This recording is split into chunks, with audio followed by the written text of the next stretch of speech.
The moment she looked at me with tears trembling in her eyes and whispered that she needed someone like me, I realized I had crossed a line I never intended to approach. She wasn't just the wife of a stranger. She was the wife of my best friend, the man I had known for nearly 15 years, the person who had stood beside me through failures, heartbreaks, and moments when life felt impossible. Yet standing there in the soft afternoon sunlight filtering through her kitchen window, I saw something deeper than attraction, something more painful than temptation. I saw loneliness. I saw exhaustion. I saw a woman who had spent years giving everything she had while receiving almost nothing in return.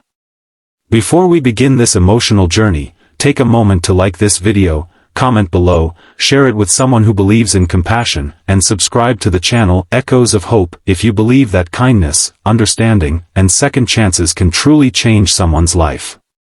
My name is Adrian Mercer, and for most of my adult life, loyalty was the one principle I never compromised. I grew up in a small town where friendships lasted decades and promises carried more weight than contracts. My best friend, Nolan Pierce, was the kind of person everyone admired during our younger years. He was charismatic, ambitious, and always knew how to make people laugh. We became inseparable during college and remained close as adulthood pulled us into different careers and responsibilities.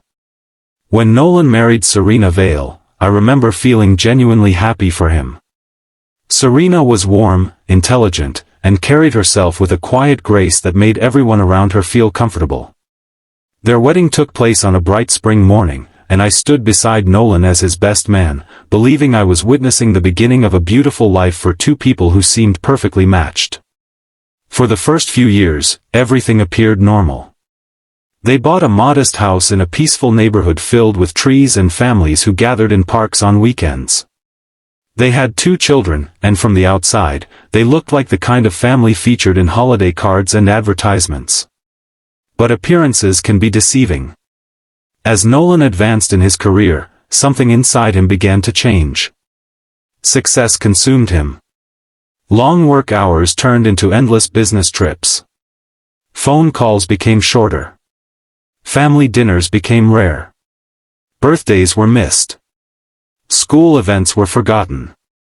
Promises were postponed until they eventually disappeared altogether. At first, Serena defended him. She would smile and explain that he was simply working hard for the family's future. She insisted everything was fine, even when exhaustion was visible beneath her eyes. Over time, however, the cracks became impossible to ignore. I often visited their house because Nolan and I still maintained our friendship, although our conversations had become less frequent. Each visit revealed small details that painted a heartbreaking picture. Toys remained scattered around the living room because Serena managed everything alone. Bills were organized neatly on the kitchen counter because she handled every responsibility. Children's drawings decorated the refrigerator, yet many were addressed to a father who was rarely present enough to see them. One sunny afternoon, I arrived at their home to drop off some tools Nolan had asked to borrow months earlier. He wasn't there. Serena opened the door wearing an exhausted smile. She invited me inside while the children played in the backyard. The house was clean, but there was a heaviness in the air that could not be hidden by tidy rooms or polite conversation. As we talked, I noticed how different she seemed from the cheerful woman I had met years ago. Her laughter felt forced. Her shoulders carried invisible weight.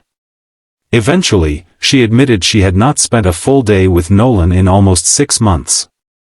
She described nights waiting for him at the dinner table until the food turned cold.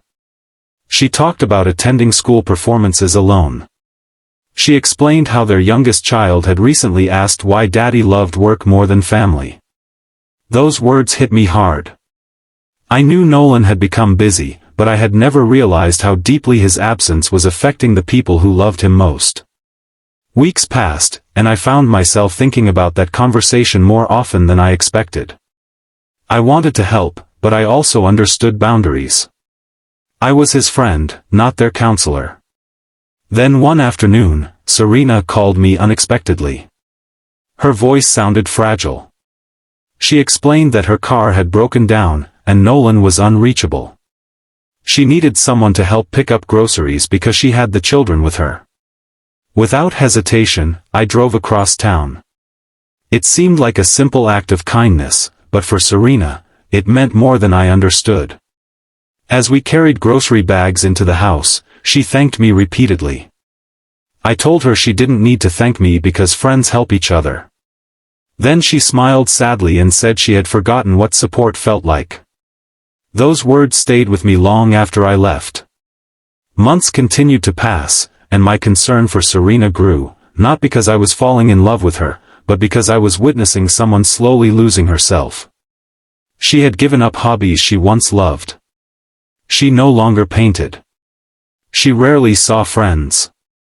Her entire existence revolved around holding together a family that seemed to depend solely on her strength.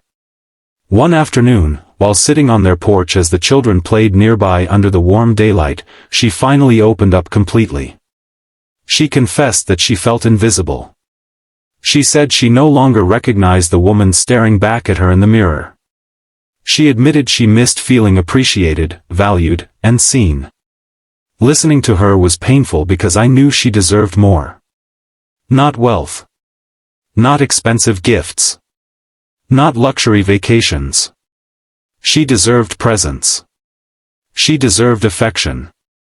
She deserved someone who noticed when she was tired. Someone who asked about her day. Someone who held her hand without checking emails at the same time. Without thinking too carefully, I spoke words that had been buried inside me for months. I told her she deserved better. I expected her to smile politely or dismiss my comment. Instead, she looked directly into my eyes. Tears gathered slowly. And then she said something that changed everything. She said she needed someone like me. The silence that followed felt endless. My heart raced. Not because I was happy. Not because I wanted her to say those words. But because I understood what they truly meant. She wasn't confessing love. She wasn't asking me to replace Nolan. She was expressing years of emotional neglect. She was describing the kind of kindness she had been missing. She was mourning the relationship she once believed she had. For several seconds, neither of us spoke. Then I gently reminded her that she deserved to find herself again before seeking validation from anyone else. I told her she was stronger than she realized. I encouraged her to reconnect with her passions, rebuild friendships, and remember the woman she had been before loneliness convinced her she was insignificant. She cried quietly. Not out of embarrassment. But because someone had finally listened. Someone had finally acknowledged her pain. That day became a turning point. Instead of allowing emotions to become something destructive, Serena decided to reclaim her identity. She enrolled in a local art program. She began meeting friends for coffee. She started exercising in the mornings. Slowly, the spark that had disappeared years earlier began returning. Her smile became genuine again. Her confidence started growing. Meanwhile, I confronted Nolan. Our conversation was difficult. I told him the truth he had avoided hearing. I explained that success meant nothing if the people waiting at home felt abandoned. I described the sadness I had witnessed in Serena's eyes. I reminded him that children remember absence just as clearly as presence. At first, Nolan became defensive. He insisted he was sacrificing for his family.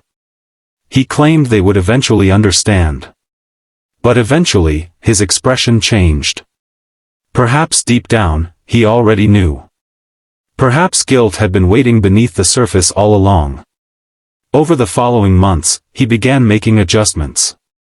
He declined unnecessary trips. He attended school events. He ate dinner at home more often. He started spending weekends with his children. Change didn't happen overnight. Trust takes time to rebuild. Years of disappointment cannot disappear in a few weeks.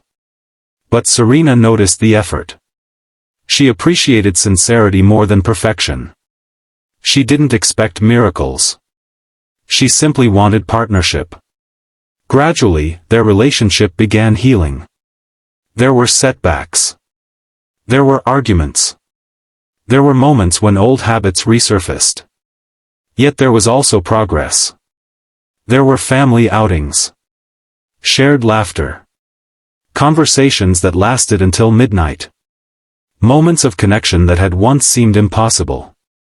Watching them rebuild their marriage taught me something profound. People often assume love disappears suddenly.